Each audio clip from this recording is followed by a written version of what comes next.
Hi, I'm Warren Sprouse. You're watching the Bible Forum here on thebibleforum.net. We meet every Sunday night. We're here, whether you're here or not, to look at life through a biblical lens and to solve all the world's problems in 2 hours or less.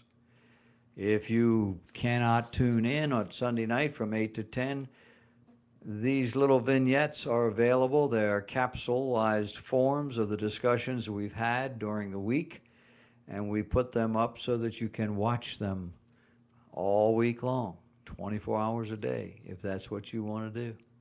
But we'd really like to have you come to the Bible Forum, and you can hear some of the other things that we talk about, and you can hear about the other websites and so forth.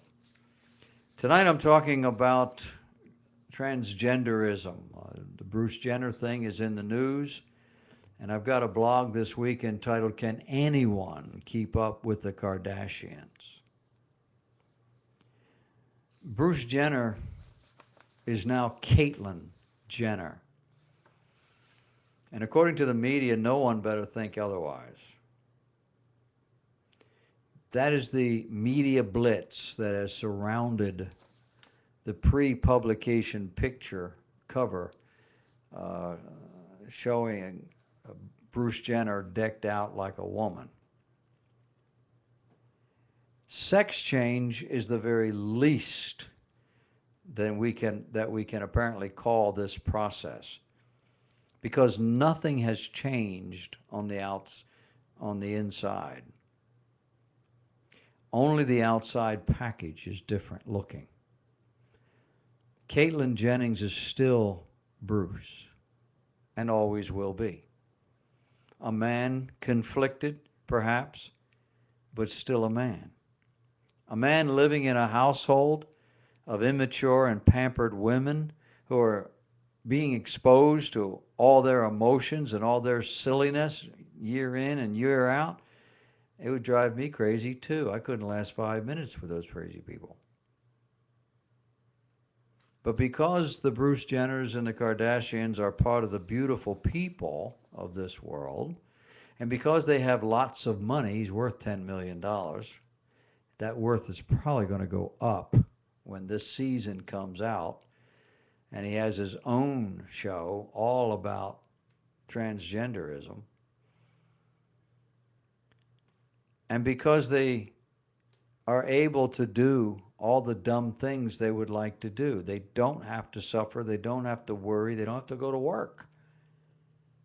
They just sit around the house and do these stupid, silly things, thinking that it's work, but there's nothing, they're not accomplishing anything, they're not doing anything significant or meaningful, and it works on them.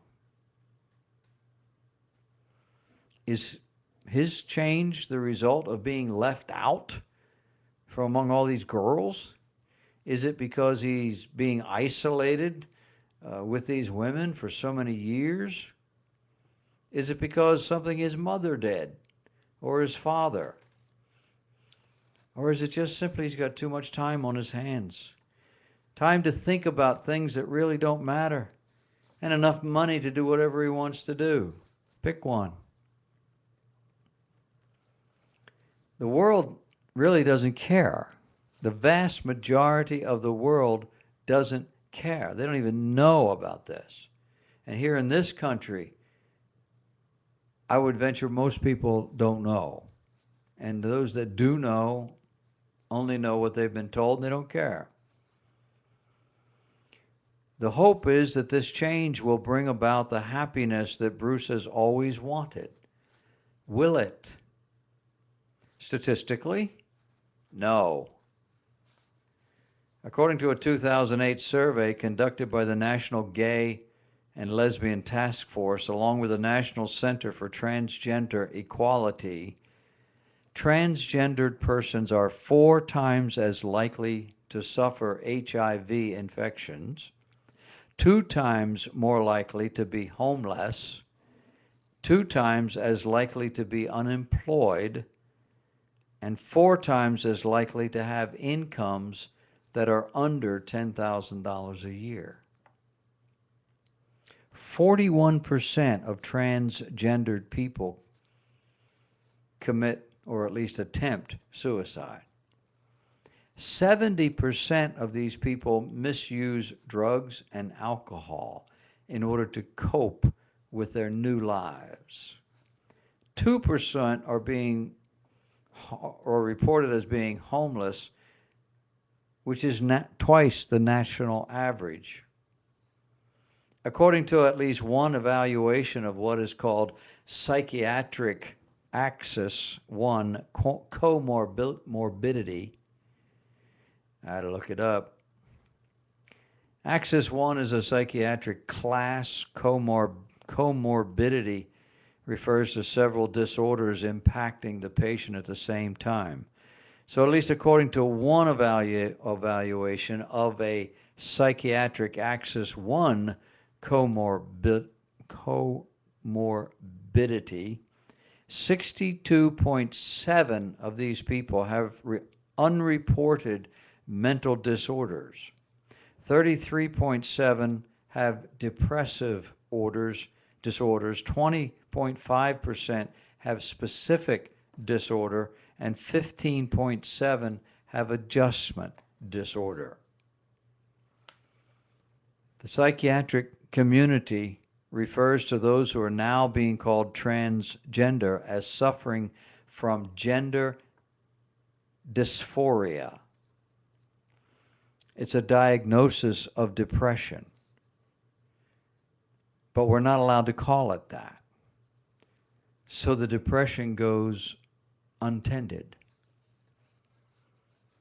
Under this assumption, a person becomes depressed for long periods, has a markedly diminished interest in life, loses or gains a significant amount of weight, is tired a lot of the time, feels worthless or experiences inappropriate guilt, and has recurrent thoughts of death.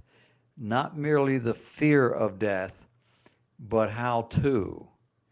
And they also have recurrent suicidal ideation. They think about it a lot. So what do? We change their gender for them. And then they feel better. No, they don't. Dr. Paul McHugh was psychiatrist in chief at Johns Hopkins University Hospital beginning in 1975. And while he was there, he oversaw studies designed to determine the validity of sex change operations. 1975. The psychiatric community was viewing sex in those days as something different from gender. One being our genetic heritage, the other a product of our cultural influences, starting with the family. Their initial findings indicated that while most of those they tracked down years after surgery were content with what they had done, they were also experiencing the same problems that they had before. The change in gender identification, ideation, didn't change what was going on inside. They still had the same problems with relationships, with work, with emotions. Their hope of flourishing psychologically had not been fulfilled.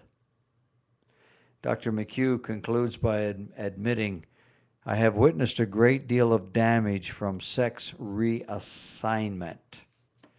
We have wasted scientific and technical resources and damaged our professional credibility by collaborating with madness rather than trying to study, cure, and ultimately prevent it.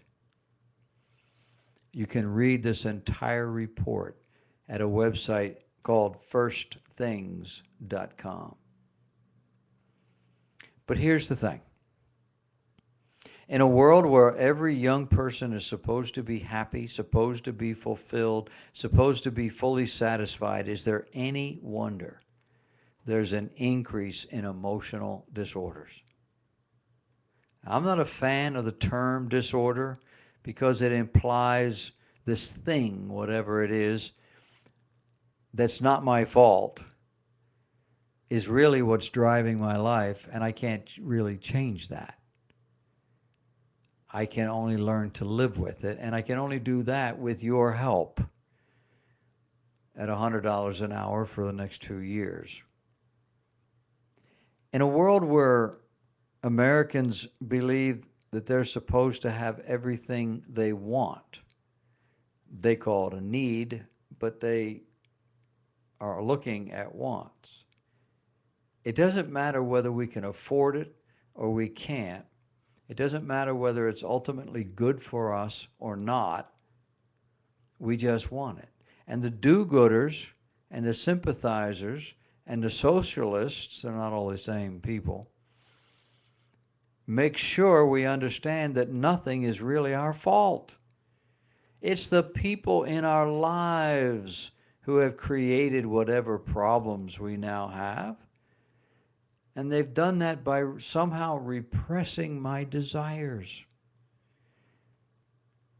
So is it any wonder there's a bunch of crazies running around? But even that's not our fault. Bruce Jenner is worth $10 million. This means that he lives in a very different world from you and me. He lives in what we would consider a fantasy world. He doesn't have a job. He doesn't work. He doesn't have to. He doesn't have to budget his money and worry about paying bills. He doesn't have to go without until he can save up enough money to buy what he needs. He doesn't have to reap what he's sown within reason. He has physical and financial ability to compensate for most events. His world is very forgiving and very supportive. He has married 3 times. Choices bring results. Each of the marriages, except for the last one, have failed.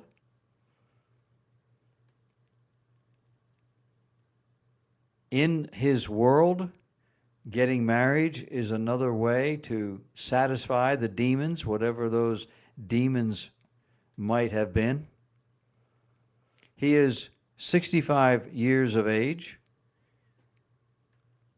His constant moving on from one family to another consists now of staying put and changing his gender. He's tried all the other stuff.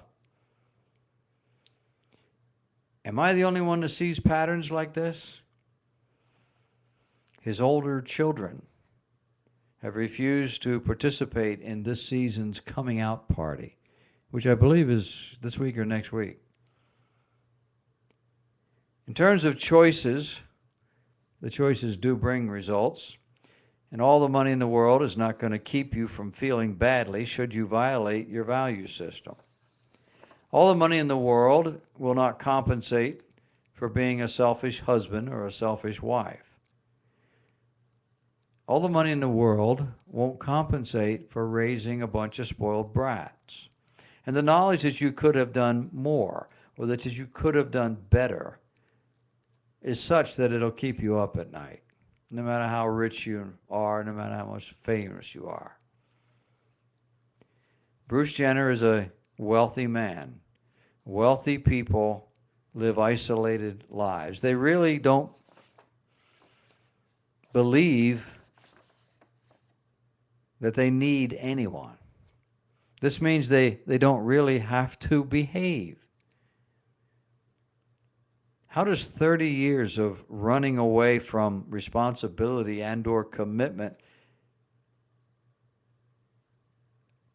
work in your life? What does that create? I would suggest to you it's almost as bad as drug use. But we're being told that it's something in the gene pool. This is popping up a lot now. Doctors don't know why. So it may be that there are folks who have corrupted their gene, but drugs and such, not just on the street kind of drugs, but things you go to the counter for. Or is it just the dissatisfaction with life, coupled with a corporate attitude that no one should have to live like this, no one should have to suffer, and since we can do it, why not? I read you the long-term statistics. They're not encouraging. I saw online a picture of what appeared to be a 30-ish pregnant man with tattoos being held and comforted by another 30-ish old man. The brain just can't process those images. It is just so counterintuitive. But if you cannot process those pictures, you're going to be ostracized. The Borg always wins.